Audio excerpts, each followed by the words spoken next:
കോഴിക്കോടുള്ള മാത്തോട്ടത്താണ് ഞാൻ ഇന്നുള്ളത്. ഇന്ന് മാർച്ച് 27. ഇവിടെ അത്ഭുതകരമായ ഒരു കാഴ്ച നിങ്ങളെ കാണിക്കാനാണ് ഇന്ന് ഇവിടെ എത്തിയിട്ടുള്ളത്. ഈ ഖബർസ്ഥാൻ പള്ളിയിൽ ഇന്ന് 27-ാം രാവായതുകൊണ്ട് ഒരുപാട് സ്ഥലങ്ങളിൽ നിന്ന് ആളുകൾ ഇവിടെ കൂട്ടം കൂട്ടമായി എത്തിച്ചേരുന്നു. അവർ അവരുടെ വിശ്വാസപ്രകാരമുള്ള കർമ്മങ്ങൾ നടത്തി തിരിച്ചു പോകുന്നു. ഇത് ഏതാണ്ട് രാവിലെ പുലർച്ചെ വരെ ഇത് നീണ്ടു നിൽക്കുന്നു. നമുക്ക് ഈ കാഴ്ചകളൊക്കെ കാണണ്ടേ, അറിയണ്ടേ, കേൾക്കണ്ടേ, എല്ലാം പറഞ്ഞു തരാം.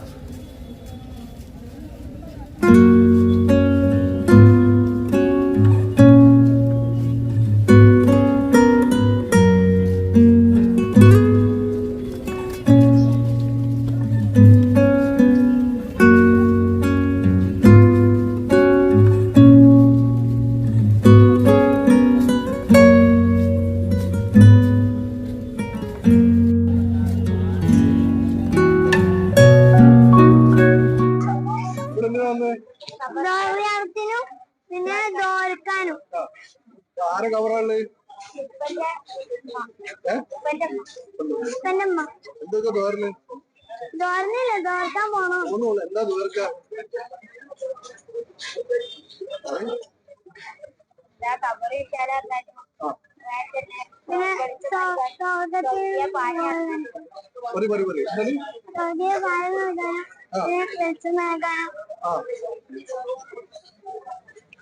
ഖബർ വിശാലാക്കാനും പിന്നെ വെളിച്ചം നൽകാനും സ്വർഗീയ പാനം നൽകാനും പിന്നെ നമ്മളൊക്കെ എന്താ പറയാ സ്വർഗത്തിലേക്ക് എത്തിക്കാനും.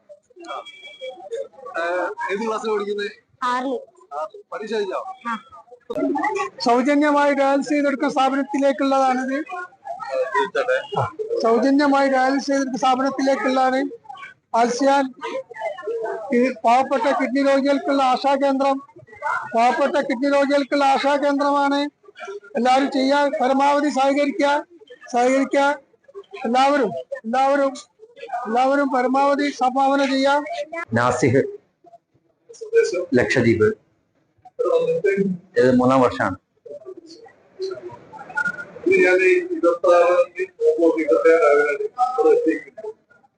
ഈ കബൂർസ്ഥാൻ ഭയങ്കര തിരക്ക്, അത് കണ്ടിട്ടാണ് ഞാൻ വന്നത്. അപ്പോ ഇന്നത്തെ എന്താ വിശേഷ ദിവസം? ഇന്നത്തെ പ്രധാനപ്പെട്ട വിശേഷം എന്ന് വെച്ചാല് ഇന്ന് 27-ാം രാവാണ്, വെള്ളിയാഴ്ച രാവ്. അതുപോലെ തന്നെ ഈ മാസവും അതുപോലെ തന്നെ പരിശുദ്ധ റമദാനിലെ 27-ാം രാവ്, വെള്ളിയാഴ്ച രാവ്. അതുപോലെ തന്നെ നമ്മളെ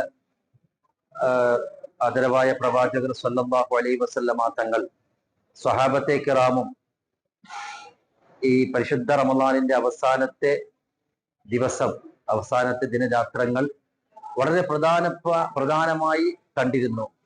പരിശുദ്ധ റമദാനിലെ അവസാനത്തെ രാത്രികൾ, പ്രത്യേകിച്ചും ഒറ്റ രാത്രികൾ, അതിൽ പ്രത്യേകമായി മഹാന്മാരായ പണ്ഡിതന്മാരും ഇമാമിയങ്ങളും പ്രത്യേകമായി എടുത്തു പറഞ്ഞ ഒരു ദിവസമാണ് 27-ന്റെ രാവ്. വളരെ പ്രധാനപ്പെട്ട വിശേഷണങ്ങൾ. ലൈലത്തുൽ ഖദർ, അതായത് ലൈലത്തുൽ ഖദർ ഖൈറും മിൻ അൽഫി ഷഹർ, 1000 മാസത്തേക്കാൾ പ്രധാനപ്പെട്ട, 1000 മാസം ഇബാദത്ത് ചെയ്താൽ കിട്ടുന്ന പ്രതിഫലം ഒറ്റ രാത്രി കൊണ്ട് കിട്ടുന്ന ദിവസമാണല്ലോ ലൈലത്തുൽ ഖദർ. ആ ലൈലത്തുൽ ഖദർ പ്രതീക്ഷിക്കാൻ പറ്റിയ മഹാന്മാര് 27-ന്റെ രാത്രിയിൽ ലൈലത്തുൽ ഖദർ പ്രതീക്ഷിക്കാം ഒരുപാട് മഹാന്മാര് പറഞ്ഞിട്ടുണ്ട്. 27-ാം രാത്രിയാണ്. അതിന് വ്യക്തമാക്കിയിട്ടില്ലെങ്കിലും, ഇന്ന ദിവസമാണ് ഇന്ന രാത്രിയാണെന്ന് വ്യക്തമാക്കിയിട്ടില്ലെങ്കിലും വലിയ മഹാന്മാരായ പണ്ഡിതന്മാരും മഹത്തുക്കളുമൊക്കെ ഇന്നേ രാത്രി നമുക്ക് പ്രതീക്ഷിക്കാമെന്ന്, 27-ന്റെ രാത്രി പ്രതീക്ഷിക്കാമെന്ന് പറഞ്ഞിട്ടുണ്ട്. അങ്ങനെ ഒരുപാട് പവിത്രകൾ നിറഞ്ഞ പ്രധാനപ്പെട്ട ഒരു ദിവസമാണ്. അൽഹംദുലില്ലാ, ഈ ദിവസം എല്ലാ വർഷവും ഇവിടെ ഈ ഖബർസ്ഥാനിൽ വളരെ പ്രധാനപ്പെട്ട ഈ ദിവസം അവിടുത്തെ മുൻകഴിഞ്ഞു പോയ ഓരോ കുടുംബത്തിൽ നിന്നും വിട പറഞ്ഞു പോയവർക്ക് വേണ്ടി അവിടെ കുടുംബാംഗങ്ങൾ വന്നുകൊണ്ട് രാത്രി പാതിരാവ് വരെ, രാവിലെ വരെ ഇവിടെ ആൾ വന്നുകൊണ്ടിരിക്കും. കാരണം അവരുടെ ഖബർ സിയാറത്തിന് വേണ്ടിയും അതുപോലെ തന്നെ അവരുടെ പാപമോചനത്തിന് വേണ്ടി ദുആ ചെയ്യാനൊക്കെ ഒരുപാട് മുഅ്മിനീങ്ങൾ, ആയിരക്കണക്കിന് മുഅ്മിനീങ്ങളാണ് ഈ ഖബർസ്ഥാൻ പള്ളിയിൽ എത്തുന്നത്. അല്ലാഹു സുബ്ഹാനഹു വ തആല നമ്മൾ ഈ പരിശുദ്ധ റമദാൻ കൊണ്ട് വിജയിക്കുന്ന വിഭാഗത്തിൽ നമ്മളെ എല്ലാവരെയും ഉൾപ്പെടുത്തി അനുഗ്രഹിക്കുമാറാവട്ടെ. പരിശുദ്ധമായ റമദാൻ അനുകൂലമായി സാക്ഷി നിൽക്കുന്നവരിൽ നമ്മെ എല്ലാവരെയും ഉൾപ്പെടുത്തി അനുഗ്രഹിക്കുമാറാവട്ടെ. ദ്വീപിലും ഈ കോഴിക്കോടും തമ്മിലുള്ള ആചാരങ്ങളും വ്യത്യാസങ്ങളും എന്തെങ്കിലും അറിയാം? ദ്വീപിലും കേരളത്തിലും പല പരിപാടിയിലും പല ആഘോഷങ്ങളും വ്യത്യാസങ്ങളുണ്ട്.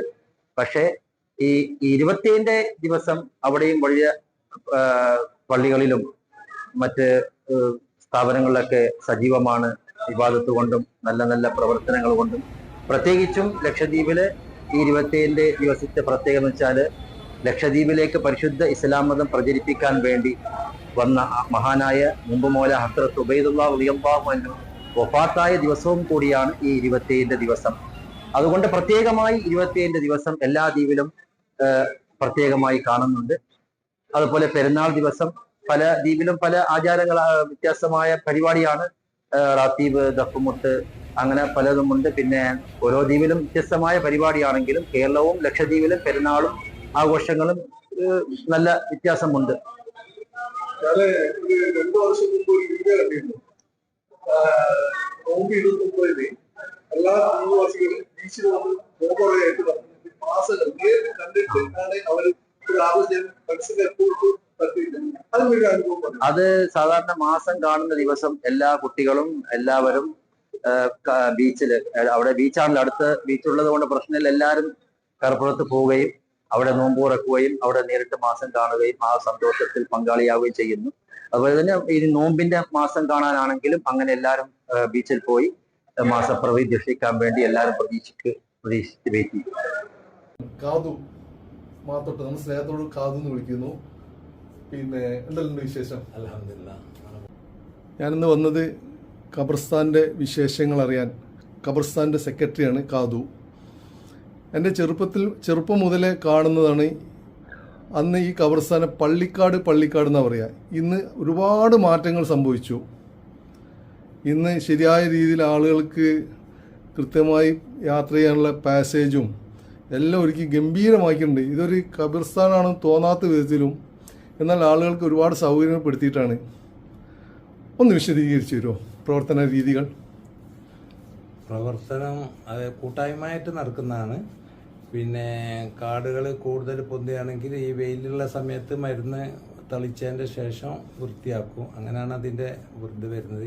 ഇപ്പോൾ കൂടുതലും പല പുഷ്പങ്ങളൊക്കെ വെച്ചിട്ട് അത് കൂടുതൽ ഒരു കാട് എന്നുള്ള ആ വീതി ഒഴിവാക്കി. എൻ്റെ ചെറുപ്പത്തിലൊക്കെ ഞാൻ വല്യപ്പ അവിടെയാണ് മരിച്ചത്. ഉപ്പൻ്റെ കൂടെ വരുന്ന സമയത്തൊക്കെ കാടാണ്. അങ്ങനെ സിയാറത്തിന് പോകുക എന്ന് പറഞ്ഞാൽ വലിയ ബുദ്ധിമുട്ടാണ്. ഇപ്പം അതല്ല, ഇപ്പം ആർക്കും ഏത് സമയത്തും അവിടെ വരാൻ പറ്റുന്ന സാഹചര്യമാണ്. എല്ലാവർക്കും ഇഷ്ടമാണ്. പിന്നെ മറ്റുള്ള പല സൗകര്യങ്ങളും ചെയ്ത് ഇപ്പോൾ നമ്മളെ പള്ളിയിലേക്ക് ഫ്രീസർ ഞങ്ങൾ ഇതാക്കിയിട്ടുണ്ട്. ഇവിടെ ഫ്രീസർ ഈ ഭാഗത്ത് പൊതുവെ ഇല്ലായിരുന്നു. അത് ഫ്രീ ആയിട്ട് ഫ്രീസർ ആര് മരിച്ചിട്ടാണെങ്കിൽ അവർ വന്നാൽ ഫ്രീസർ കൊണ്ട് തിരിച്ചു കൊണ്ടുവന്നാൽ മതി. അതിന് പ്രത്യേക ചാർജൊന്നും ആക്കില്ല. എല്ലാ സൗകര്യങ്ങളും അവിടെ ചെയ്യുന്നുണ്ട്. പിന്നെ ഞാൻ എൻ്റെ സെക്രട്ടറിയായിട്ട് 29 വർഷമായി. ഞാനത് ഏറ്റെടുക്കുന്ന കാലത്ത് അതൊരു ഓടിട്ട പള്ളിയായിരുന്നു. അപ്പോൾ അതിൻ്റെ ചുറ്റുപാടുള്ള ഒരു 1-2 പേരുണ്ട്. കുഞ്ഞിറ്റിയാജി ഉണ്ടായിരുന്നു, പിന്നെ മൂസക്ക, പിന്നെ ഒരു കാക്ക എന്ന് പറഞ്ഞ ഒരാളുണ്ടായിരുന്നു. അവരൊക്കെ പറയുന്നു കാതൊക്കെ ഇങ്ങനെ ഇത് പാമ്പിൻ്റെ കുട്ടി വരെ വീഴുന്നുണ്ട്, അങ്ങനെ അയക്കുന്ന വിശേഷം. പക്ഷെ എന്താ അള്ളാഹുവിൻ്റെ അനുഗ്രഹത്തോടു കൂടി ഇപ്പം വളരെ 3 തട്ടിലുണ്ട്. ഇന്ന് വെള്ളിയാഴ്ചയാണ്. ഇന്നൊക്കെ ഒരുപാട് നിറഞ്ഞ ആളുകളുണ്ടാവും ജുമാക്ക്. അതുകൊണ്ട് ഇൻഷാ അല്ലാഹ് നല്ല രീതിയിൽ പോകുന്നു. പിന്നെ അതിൻ്റെ പ്രസിഡന്റ് സംസുക്കാണ്, പിന്നെ വൈസ് പ്രസിഡന്റ് നജീബ്, അവരെല്ലാവരും ഉണ്ട്. എല്ലാവരും സഹായത്തോടു കൂടി നിൽക്കുന്നുണ്ട്.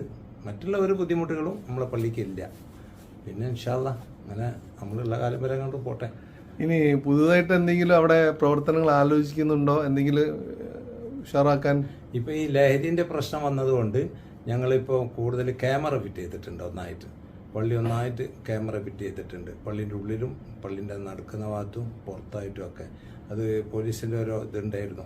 അങ്ങനെ വളരെ ശ്രദ്ധിക്കണം എന്നുള്ളത്. ഇനിയിപ്പോൾ രാത്രി 9 മണിക്ക് ശേഷം പള്ളി നോൽമ്പ് പെരുന്നാൾ കഴിഞ്ഞാൽ 9 മണിക്ക് അത് പള്ളി ഗേറ്റ് അടിച്ചിടാനാണ് തീരുമാനം. കാരണം മറ്റുള്ള യൂസ് ചെയ്ത് മിസ്യൂസ് ചെയ്യേണ്ട വെച്ചിട്ട്. പിന്നെ അൽഹംദുലില്ലാ ഇനിയിപ്പം മറ്റുള്ള പുരോഗമനത്തിൽ ഇപ്പോൾ എല്ലാ സൗകര്യങ്ങളും അവിടെ ഉണ്ട്. ബാത്റൂമിൻ്റെ സൗകര്യമുണ്ട്, മറ്റേ ആൾ വന്നാൽ ഇതാറുണ്ട്, എല്ലാം ഉണ്ട്. ഇനിയിപ്പോൾ റോഡ് വികസനം വന്നാൽ ഒന്നും കൂടി നമ്മൾ അതിനെ വികസിപ്പിക്കും. കാരണം ഒരു മയ്യത്ത് കുളിപ്പിക്കാനുള്ള സ്ഥലമോ അല്ലെങ്കിൽ യാത്രക്ക് പോകുന്ന സ്ത്രീകൾക്ക് നമസ്കരിക്കാനുള്ളതൊക്കെ ഈ റോഡ് വികസനത്തിൻ്റെ ടൈമിൽ ചെയ്യാന്നുള്ളതിൽ നിർത്തിവെച്ചിട്ടുണ്ട്. നിങ്ങൾ പറഞ്ഞാൽ ഏറ്റവും വലിയ പോയിന്റാണ്. കാരണം ഇവിടെ ജനബാഹുല്യമാണ്.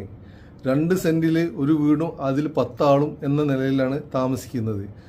ഇത് കൊണ്ട് തന്നെ മയ്യത്ത് പരിപാലനം, മയ്യത്ത് കുളിപ്പിക്കൽ വലിയൊരു വിഷയമായിട്ട് നമ്മൾ ഈ പ്രദേശത്ത് മാറിയിട്ടുണ്ട്.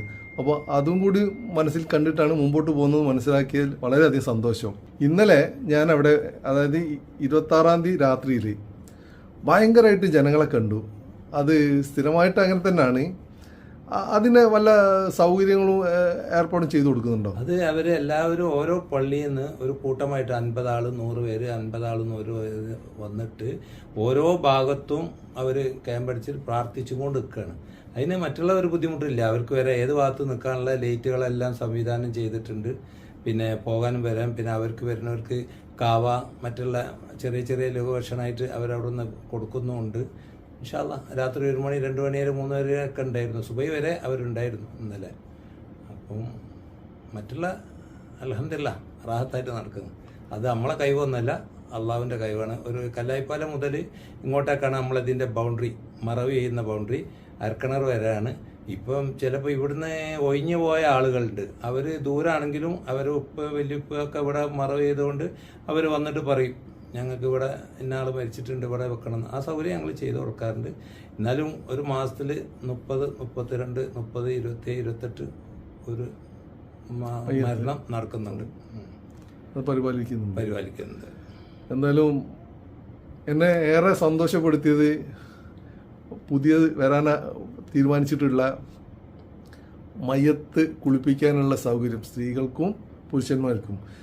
അത് എന്തായാലും ഈ റോഡിന്റെ വികസനത്തിന്റെ ടൈമിൽ തന്നെ ചെയ്തു പോകും. ആ മതിൽ അവർ പൊളിക്കുമെന്ന് പറഞ്ഞിട്ട് ആ ടൈമിൽ അതിനുള്ള എല്ലാ അറേഞ്ച്മെന്റ് ചെയ്യും. അതിന് കാത്തുക്കലൊന്നുമല്ല. അത് പൊളിച്ചാൽ അതിനുള്ള സൗകര്യം ആംബുലൻസ് നേരെ അതിൻ്റെ ഉള്ളിൽ കയറ്റിയിട്ട് മയ്യത്ത് പിന്നെ കുളിപ്പിക്കലെല്ലാം കഴിഞ്ഞിട്ട് വീട്ടിൽ കൊണ്ടുപോകാനുള്ള എല്ലാ സൗകര്യം ചെയ്യും. ഇൻഷാ അല്ലാഹ്. എന്തായാലും എല്ലാവിധ ആശംസകളും അറിയിക്കുന്നു. ഇൻഷാ അല്ലാഹ്.